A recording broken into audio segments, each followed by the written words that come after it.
지난 주간 제가 무슨 말씀을 이 강단에서 여러분들에게 전했는지 한번 생각해 보시기를 바랍니다. 한 여인의 이야기를 말씀을 드리면서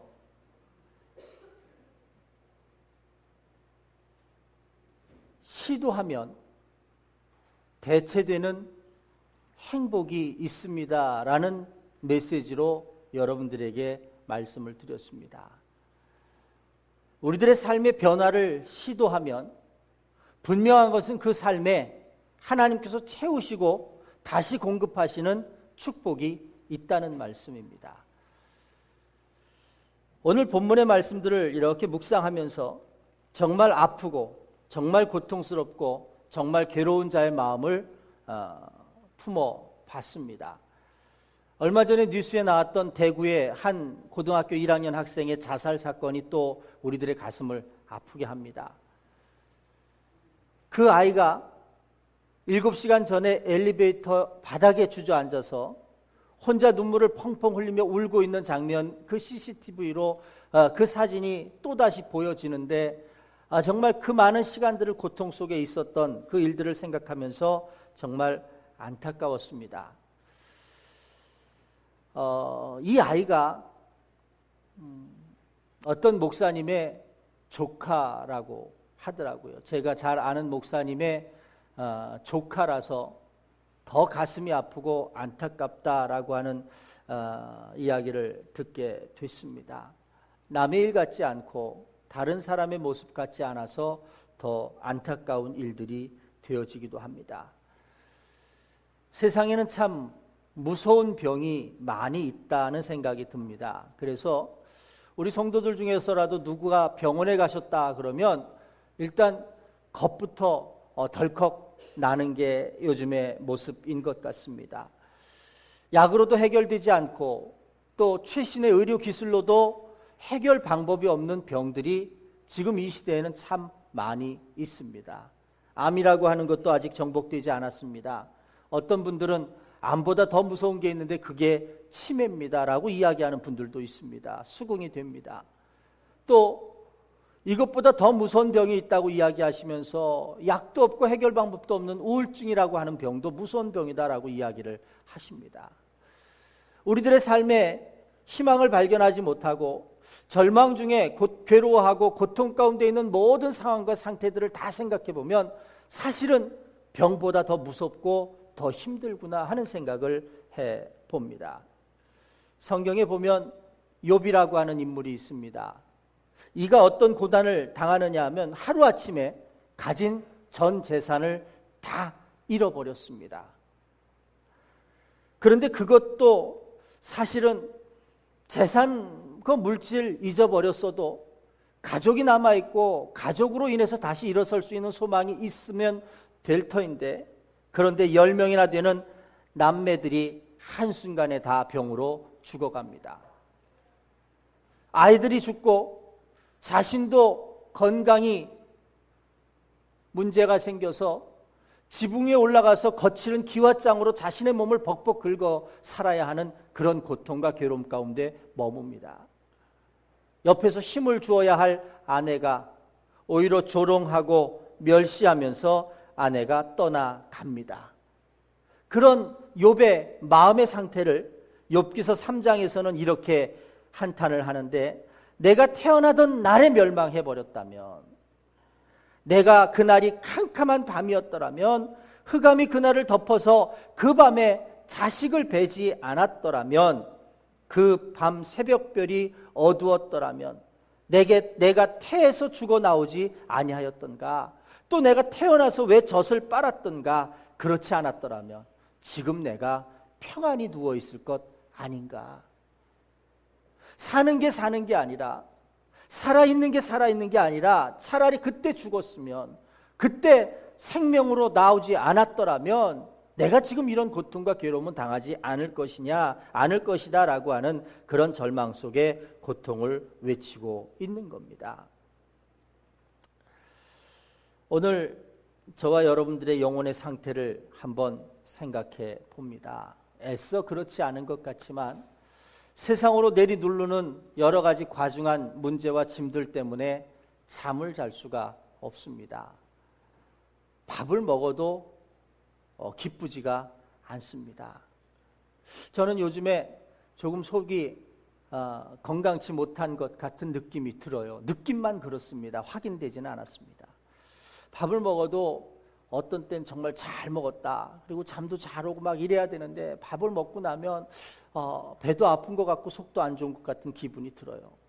검사를 좀 받아봐야 되나, 한번 눈으로 확인해 봐야 되나 라고 하는 생각을 해봅니다. 그런데 문제는 뭐냐면 이 상태를 일주일 이상 갖게 되니까 사는 삶에 대한 의욕과 기분들이 점점 다운되기 시작하는 겁니다.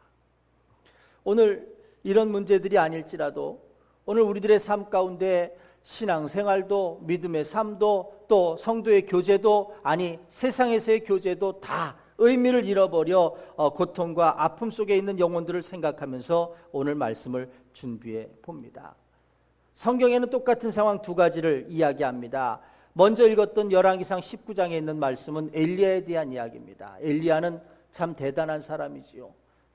그 엘리야의 성정이 불같았다라고 이야기하면서 그 불길 같은 엘리야의 성정을 동상을 통해서도 느낄 수가 있었습니다. 그런데 그도 그 왕비 이세벨이 자신을 대적했던 아세라와 바알의 제사장들을 죽이고 난 뒤에 이를 바득바득 가는 그 여왕의 저주 어린 그 선언에 겁을 덜럭 먹고 도망을 갑니다.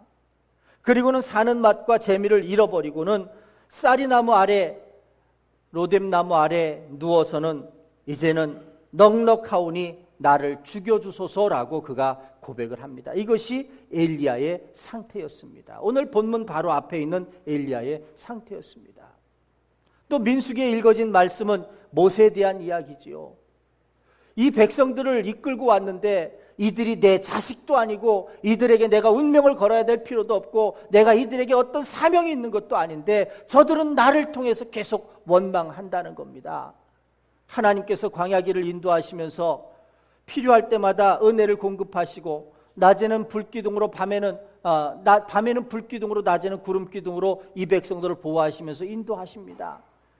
그리고는 때를 따라 아침마다 먹을 수 있는 만나를 내려주셔서 양식 걱정을 하지 않게 만듭니다. 그런데도 불평을 합니다. 무슨 불평이냐 하면 이제는 만나에 질렸다는 거지요. 고기를 먹고 싶다는 겁니다.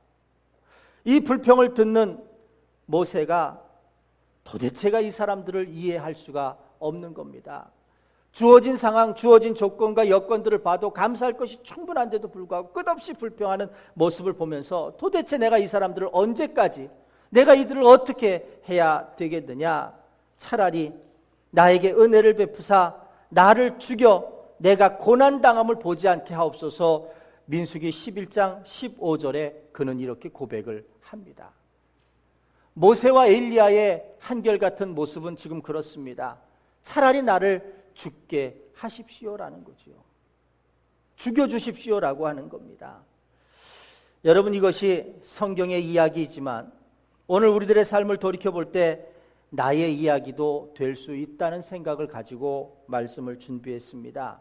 삶에 지쳐 있을 때, 삶에서 실패했을 때, 그리고 사람들과의 관계가 악화되었을 때, 또 그것으로 인해서 소외됐을 때, 감당할 수 없는 문제가 부딪혔을 때, 또 영적으로 내가 핍절하고 피폐해져 있을 때, 또 갱년기가 찾아와서, 또 영혼의 갱년기가 찾아와서 정말 인생의 허무감을 느끼는 그런 때 우리는 쉽게 이야기합니다. 나를 죽여 주십시오.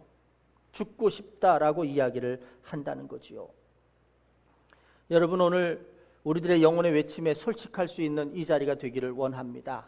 이렇게 여러분들에게 요청드리는 것은 무엇이냐면 내 가면을 벗고 내 감정과 내 영혼의 상태에 솔직한 그 순간부터 우리는 치료될 수 있고 회복될 수 있기 때문에 그렇습니다. 나는 그렇지 않다, 나는 안 그렇다라고 아무리 해도 우리들의 허전한 마음, 우리들이 잠을 이룰 수 없는 마음은 어쩔 수 없는 거라는 거지요. 그런데 성경은 이런 삶에 곧 이어서 나타나는 단계를 한 가지 더 이야기합니다. 그것이 뭐냐 하면 원망이라고 하는 단어로 나타난다는 겁니다. 민수기 11장에 읽어드린 말씀이 그런 것입니다. 이 백성들 하나님의 은혜로 계속해서 인도해 갑니다. 그럴 때마다 이 백성들은 놀랍니다. 야, 우리 하나님이 이런 하나님이구나. 바다를 가르시는 하나님이고 물을 바꾸어서 단물로 만드시는 하나님이고 우리를 쫓아오는 저 이집트의 군대들을 물속에 한꺼번에 집어넣어서 완전히 해결해 주시는 하나님이고, 찬양하고 감사하고 하나님의 능력을 경험하면서 그런 삶을 살았는데도 불구하고 돌아서니 원망이 생기고, 돌아서니 부족한 것이 보이고, 돌아서니 우리가 아쉬운 것만 생각하더라는 거죠. 저는 어릴 때 성경을 읽으면서 참 이스라엘 백성들 참 어리석다는 생각을 참 많이 했습니다. 그런데 살면서 이스라엘 백성들의 어리석음이 바로 나 자신에게서 드러나고 있다는 사실을 생각하면서 우리 인간은 다 어리석은 삶을 살고 있구나라고 하는 생각을 합니다. 참으로 주어진 것들이 많은데도 불구하고, 참으로 누리고 있는 것들이 많은데도 불구하고 우리는 여전히 돌아서기만 하면 또 다른 것을 보며 원망하고 있다는 사실입니다. 이 백성들의 원망은 오늘 민수기서에 보면 여러분, 이 원망하는 이유, 원망이 생기는 이유가 세 가지가 있는 걸 알게 됩니다. 이 세 가지를 발견하게 되면 적어도 우리들의 삶에 또 다른 모습이 생겨질 것 같아서 여러분들에게 말씀을 드립니다. 왜 원망하게 되느냐? 또 바꾸어서 그리스도인들이 분명코 감사와 기쁨으로 살아가야 되는 그리스도인들이 왜 원망하게 되느냐라고 하는 이유는 세 가지라는 겁니다. 민수기 11장 4절의 말씀을 한번 보시길 바랍니다. 거기에 보면 이렇게 시작합니다. 그들 중에 섞여 사는 다른 인종들이라고 이렇게 말합니다. 그들 중에 섞여 사는 다른 인종들이라고 하는, 섞여 사는 다른 인종들이라는 말이 나옵니다. 출애굽하면서 나온 이스라엘 백성들의 무리들 속에 다른 인종들이 섞여 살고 있다가 함께 나왔다는 이야기가 되는 거죠. 성경 역사가들이 그렇게 이야기를 합니다. 출애굽할 당시에 애굽에 살았던 이스라엘 백성들은 이스라엘 백성들만 살았던 것이 아니라 애굽이라고 하는 강대국을 위시한 주변의 모든 약소 국가들이, 노예로 들어온 많은 사람들이 함께 있었다는 겁니다. 그래서 서로 동병상련의 마음을 가지고 너희도 포로냐 우리도 노예냐 하면서 마음을 나누고 살았겠죠. 그러던 날 어느 날 이런 소식이 들립니다. 저 이스라엘 백성들, 우리 이웃들이 하나님이 예비하신 가나안 땅, 축복의 땅으로 인도되어져서 이제 나가기로 했대. 더 이상 노예가 아니라 자유로운 삶으로 가기로 했대. 그러니까 함께 살고 있던 모든 사람들이 우리도 함께 가면 안 되겠느냐, 우리도 좀 너희를 따라가면 안 되겠느냐라고 하는 마음에 따라 나선 무리들이 수없이 많이 있었다는 거죠. 그 당시에 60만 명의 장정들이 애굽을 나오게 됩니다. 그런데 고대의 숫자 개념에 보면 여자들도 수로 안 쳤고 아이들도 수로 안 쳤고 노약자들, 노인들도 수로 안 쳤다고 생각한다면 60만에 적어도 4배수 되는 인원들이 애굽을 탈출해서 나가는 인원입니다.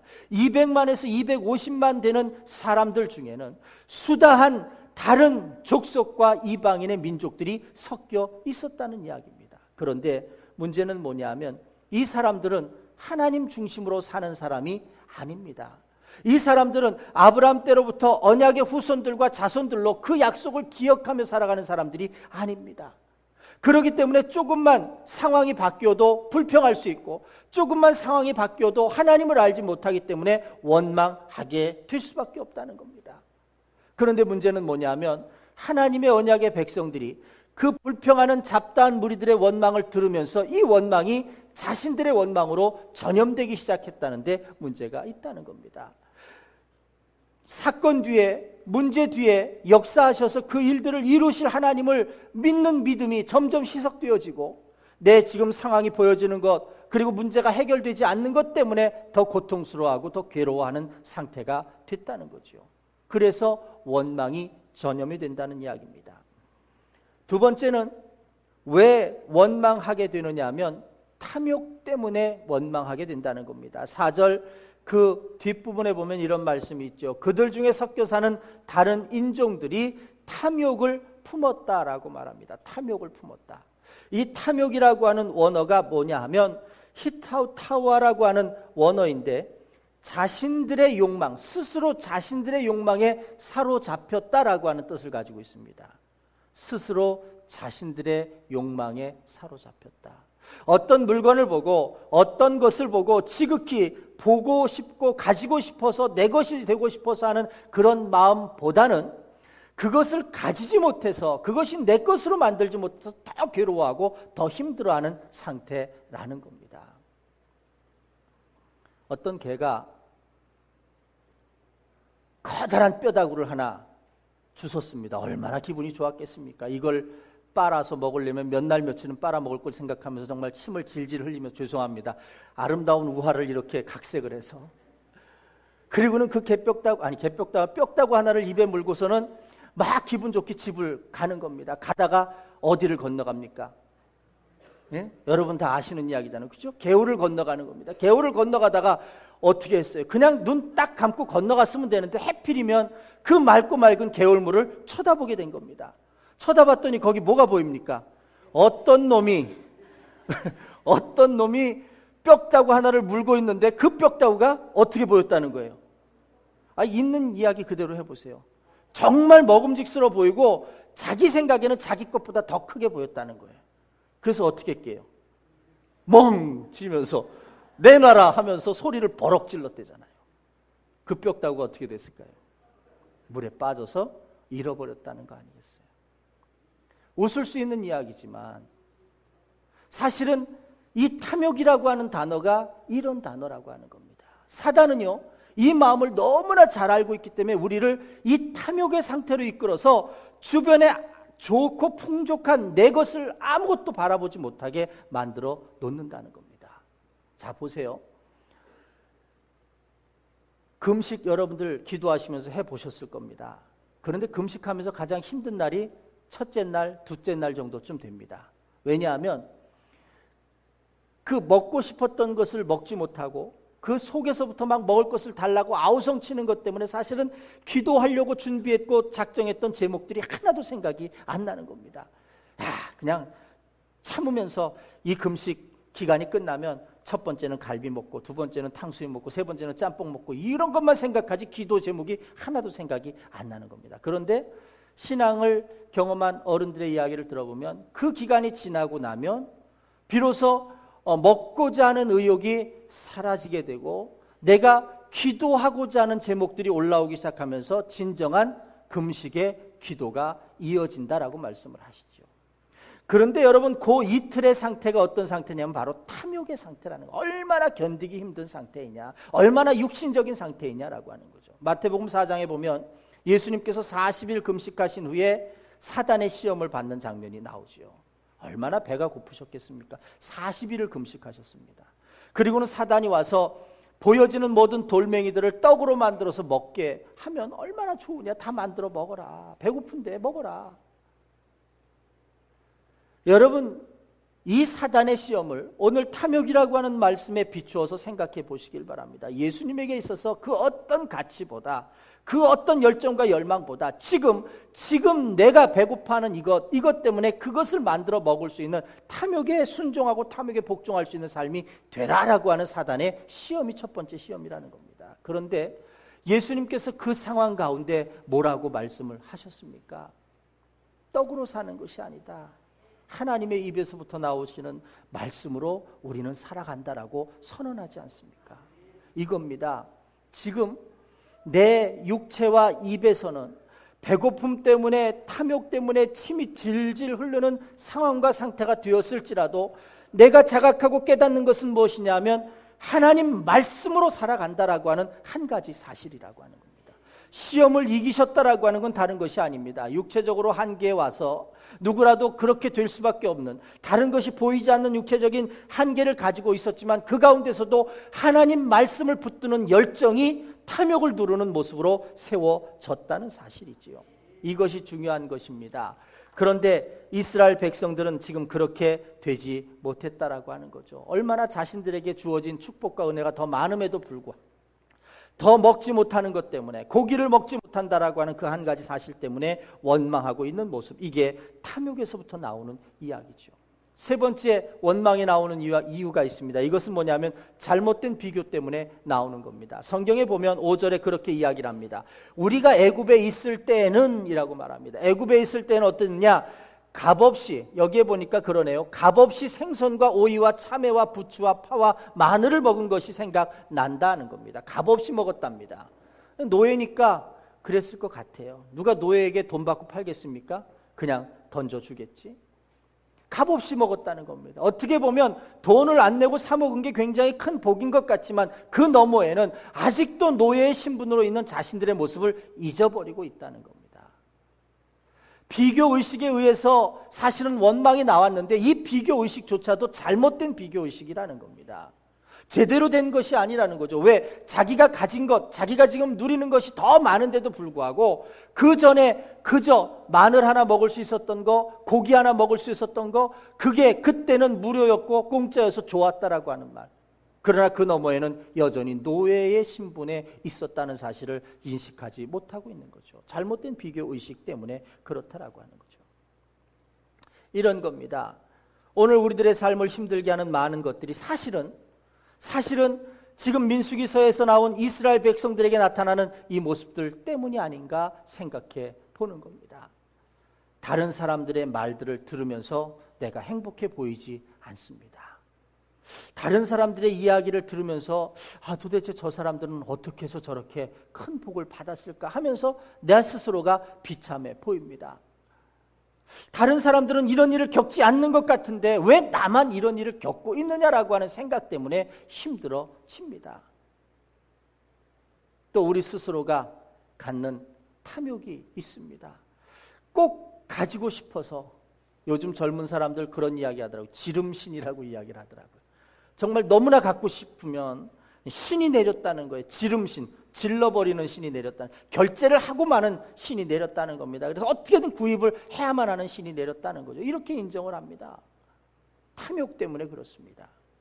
또 다른 비교 의식 때문에 그렇습니다. 사람의 마음은요, 4가지 영역이 존재한다고 합니다. 첫 번째 영역은 뭐냐면 나도 알고 남도 아는 내 영역이 있다는 겁니다. 그런데 우리가 사실은 뭐 변화를 시도하고 뭔가 삶을 바꾸기를 원한다라고 생각하는 그 부분은 사실 여기에 속하는 부분이라는 거죠. 그런데 그건 내 영역 중에 한 부분이고 퍼센테이지로 따지면 100% 중에 10%도 채 되지 않는 영역일 수 있다는 사실입니다. 두 번째 영역은 이런 영역이라고 합니다. 나는 알지만 남은 모르는 부분이 있다는 겁니다. 여러분 그런 부분이 있습니까? 없습니까? 있습니다. 지난주에 말씀드렸던 수가성의 한 여인, 바로 그런 삶입니다. 다른 사람들이 그 치부를 알까봐 두려워서 햇빛이 가장 뜨거운 12시에 뜨거운 햇빛을 마다 않고 물을 길르러 나오는 그 모습은 바로 그런 모습인 거죠. 또 세 번째 모습이 있습니다. 나는 모르지만 남이 알고 있는 영역이 있다는 겁니다. 나는 그걸 잘 알지 못하지요.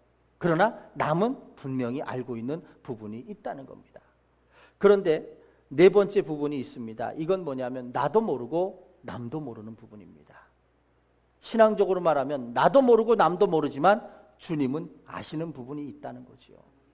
이 이야기를 심리학자들은 그렇게 이야기를 합니다. 우리들의 내면에는 우리들이 알지 못하는 잠재의식이 있는데 전체 100%의 퍼센테이지를 통해서 본다면 이 퍼센테이지는 70%라고. 그런데 이 70%의 잠재의식이 사실은 어떻게 드러나느냐에 따라서 탐욕적인 인간, 어떻게 드러나느냐에 따라서 신앙적인 인간, 어떻게 드러나느냐에 따라서 윤리적인 인간이 될 수 있는데 이것을 무엇으로 제어할 수 있느냐? 어떤 것으로도 이것은 잘 안 되더라는 겁니다.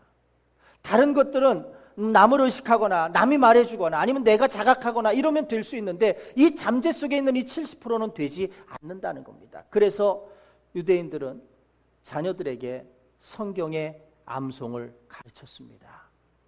이마에 말씀의 궤를 붙이고 손목에 말씀의 띠를 붙여서 항상 말씀이 자신의 생각 앞에 서게 가르쳤고 항상 손을 흔들 때마다 말씀을 깨달아 볼 수 있도록 했습니다. 왜 이렇게 했을까? 잠재의식으로 어느 순간에 내가 내 감정을 주체하지 못하고 욱하는 마음에 사고를 치고 사건을 만드는 죄인의 심성이 드러날 때 묵상되어진 말씀, 내 생각 앞서 나오는 말씀이 나를 이끌고 지배하기를 원했다라고 하는 거죠. 그래서 말씀을 보게 합니다. 또 기도하는 생활을 하게 합니다. 늘 하나님 앞에 무릎 꿇고 겸손히 주의 뜻에 순종하고 주의 음성을 들으려고 노력하는 삶이 되어라.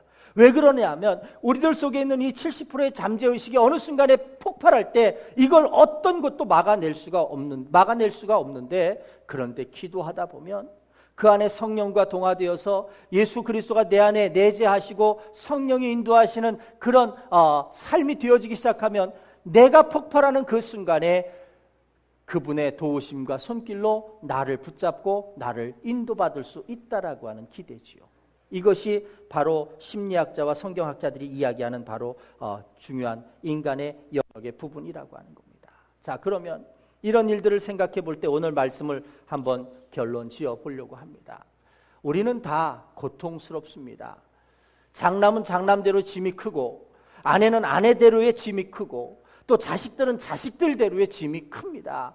그렇다고 해서 어른들은 어르신대로의 짐이 없겠습니까? 같이 살아주는 것도 힘듭니다. 요즘 시대가 그렇습니다. 저마다 다 개인의 이야기를 들어보면 다 힘들다고 이야기하는데, 어느 한 사람 힘들지 않다고 이야기를 하는데 우리는 어디 가서 이 문제를 해결받을 수 있겠느냐는 거죠. 하나님 전에 나와서 우리가 하나님 앞에 예배 드릴 때 과연 내 실제적인 문제를 어떻게 극복하고 어떻게 메시지를 받아들여서 여러분들의 삶에 적용할 수 있으시겠느냐는 거죠. 오늘 저는 우리 안에 질병이든 아닌 마음의 질병이든 마음의 고통이든 가지고 있는 이 무거운 문제들과 부담들에 대해서 오늘 주님을 기억하고 주님을 바라보면서 그 문제가 해결되는 여러분들이 되시기를 주님의 이름으로 축복합니다. 성경은 오늘 본문의 두 가지 말씀들 속에서 이 모든 문제들을 치유할 수 있는, 회복시킬 수 있는 방법 두 가지를 제시합니다. 첫 번째 방법은 이런 겁니다. 치유하시는 주님과 새롭고 친밀한 관계를 설정할 수 있어야 한다는 겁니다. 우리 주님은 우리가 가진 모든 상처를 치료하실 수 있습니다. 이것은 여러분들에게 이해해 달라고 드리는 말씀이 아니라, 이해하셔야 된다고 하는 말씀이 아니라 이미 우리 앞에 선포되어진 말씀입니다. 육신의 몸을 입고 오셔서 우리보다 더 약한 자들이 당하는 아픔과 고통을 다 경험하셨습니다. 맛보셨습니다. 그리고는 그 소외당한 자들이 주님께 다가올 때마다 한 사람도 마다하지 아니하시고 다 품으시고 다 치료하시고 다 회복시켜 주셨습니다. 성경이 주는 교훈은 한 가지입니다. 상처가 있느냐, 아픔이 있느냐, 해결되지 못하는 부담감이 있느냐, 주님께로 가지고 나오라는 거죠. 본인이 가지고 나오지 못할지라도 친구들의 믿음을 통해서라도 나오면 해결된다는 게 성경의 메시지라고 하는 겁니다. 그런데 문제는 이겁니다. 그런 진리 되신 주님을 우리 눈앞에 있으면서 문제는 우리가 그 주님과 친밀한 관계를 유지하지 않는 게, 우리가 선택적으로 할 수 있는데도 불구하고 하지 않는 게 문제라는 겁니다. 제가 궁금했습니다. 지난 주일에 계속 설교를 이어서 연결해서 여러분들에게 말씀을 드리고 있는데 지난 주일의 설교를 기억이나 하고 계실까? 지난 주일의 설교 제목이 뭐였죠? 성가대는 찬양 준비하느라고 바쁠 테니까 내가 이해해주고, 여러분들 학생들은 좀 젊으니까 지난주일 설교 제목이 뭐였죠?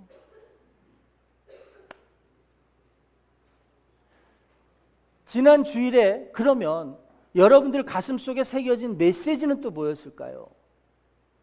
목사가 여기서 제가 딱 시간을 보니까 38분을 설교했던데 38분 동안 숨도 안 쉬고 설교했더라고요. 숨은 쉬었겠죠. 38분 동안 숨을 안 쉬고. 제가 제 설교를 스마트폰에서 이렇게 모니터를 해보면서 느낀 게 그랬어요. 말이 너무 빠르고, 그리고 너무 그냥 장황스럽게 쏟아만 놓는 거 아닌가 싶어서 제가 회개했어요. 좀 천천히 가자. 그리고 좀 적게 하자. 그런데도 불구하고 남아있는 게 뭘까? 여러분, 뭐가 남으셨어요? 뭐가 남으셨습니까? 다시 한번 반복해서 들으십시오. 여러분 들어보세요.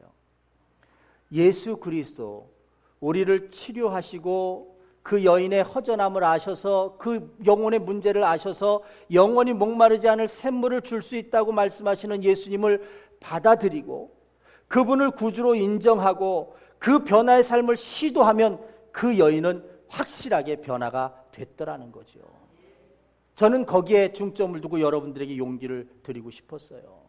나 같은 것도 될 수 있을까? 나 같은 것도 바뀔 수 있을까? 나 같은 것도 축복의 자녀로 될 수 있을까? 된다는 겁니다. 해보면 다른 것으로 대체되는 축복을 느끼게 된다는 겁니다. 여러분, 변화를 두려워하지 말고 변화를 시도할 수 있는 여러분들이 되시길 주님의 이름으로 축복합니다. 그런데 그 변화를 어떻게 해야 되느냐?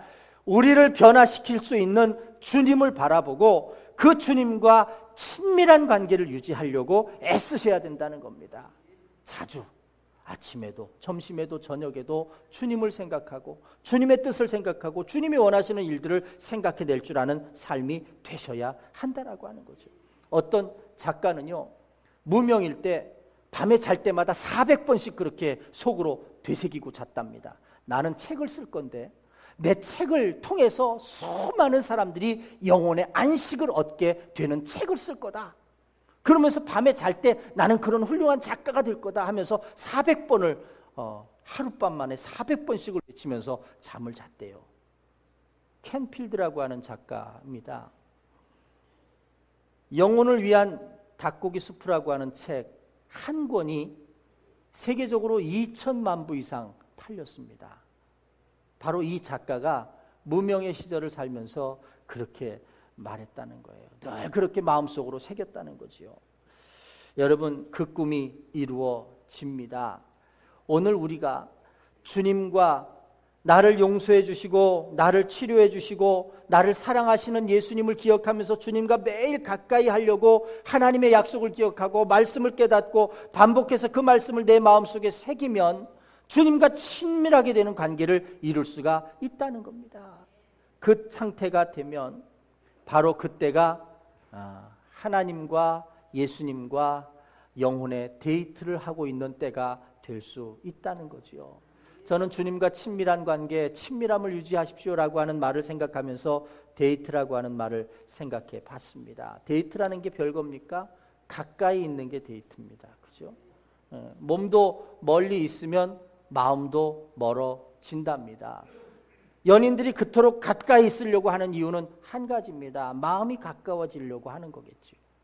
우리가 하나님과 가까이 있으면 하나님과 가까운 마음의 상태가 된다는 겁니다. 예수님과 가까이 있으려고 하면 예수님과 가까운 마음이 된다는 거지요. 성경이 그 이야기를 하고 있는 겁니다. 모세가요, 이 모든 일들이 너무나 부담스러워서 내가 차라리 이제는 더 무슨 영광을 보겠습니까? 차라리 죽여주십시오. 이렇게 모세가 이야기를 하는 게 민수기 11장의 말씀이거든요. 그런데 하나님께서 그 뒤에 뭐라고 말씀하시느냐 하면 모세에게 두 가지를 축복하시는데 무엇을 축복하시느냐 이겁니다.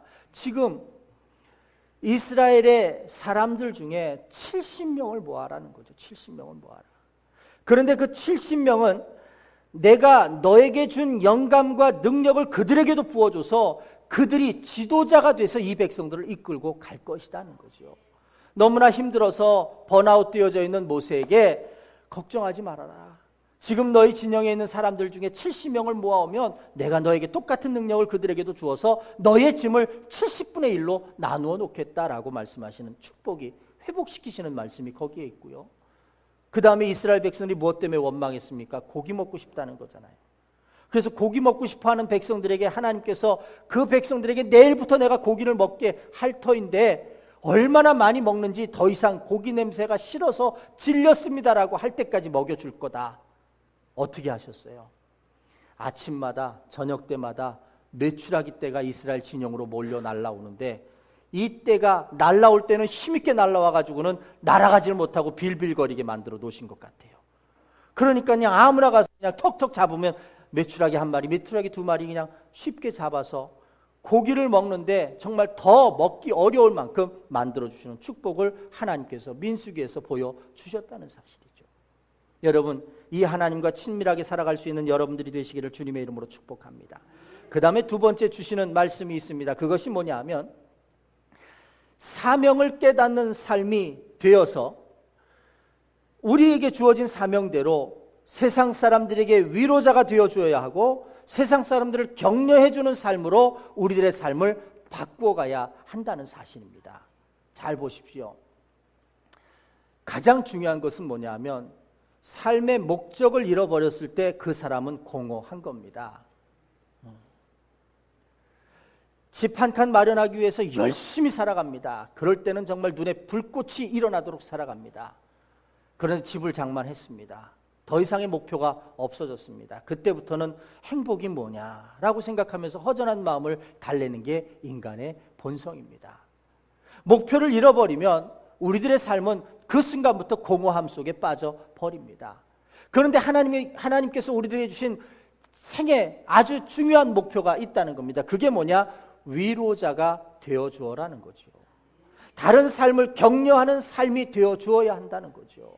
이것을 사랑을 가지고 나아가는 삶이 되어주어야 한다는 겁니다. 사랑하는 자녀들, 여러분 온전한 부모의 모습 가운데 가장 좋은 부모의 모습이 무엇이겠습니까? 격려자의 모습입니다. 칭찬은 고래를 춤추게 만듭니다.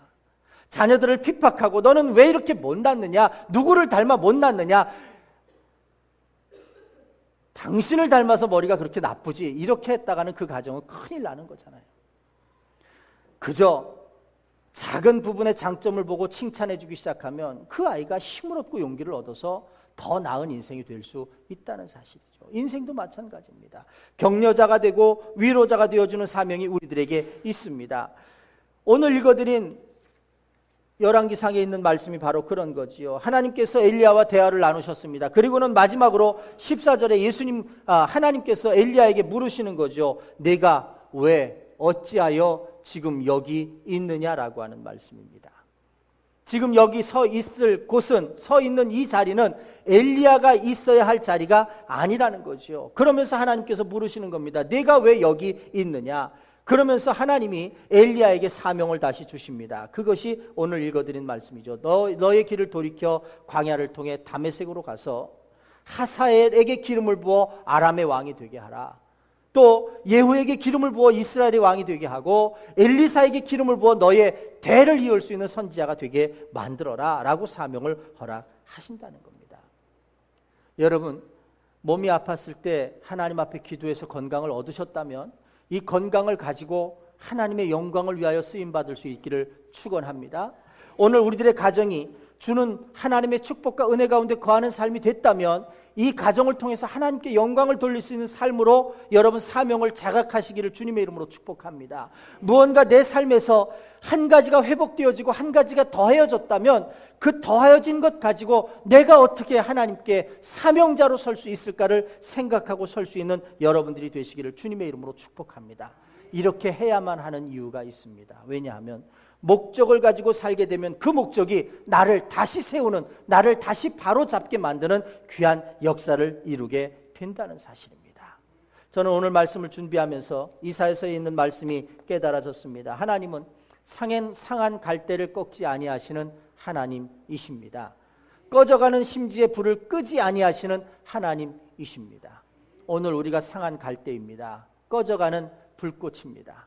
누구라도 쉽게 꺼뜨릴 수 있는 불꽃이지만 하나님 앞에 나오면 보존될 수 있습니다. 세상 가운데 찢기고 상처돼서 처참한 모습으로 지금 우리들의 현실과 존재가 있지만 하나님 앞에 나오면 보존될 뿐만 아니라 하나님이 본래대로 만드신 아름다운 형상으로 회복시켜 주실 것이다라고 하는 거죠. 여러분들과 함께 부르고 싶은 찬양이 있어서 그 찬양을 준비했는데 여기 보니까 가사에 그 가사가 있습니다.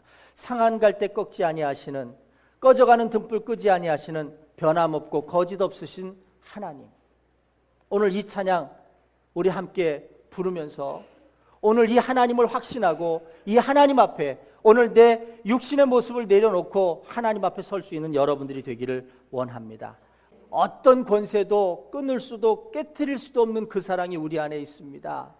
여러분 오늘 이 사랑을 기억하며 오늘 여러분들의 걸음이 하나님 안에서 치유받고 회복되어서 은혜만이 남을 수 있는 축복의 걸음들이 되시기를 주님의 이름으로 축원합니다.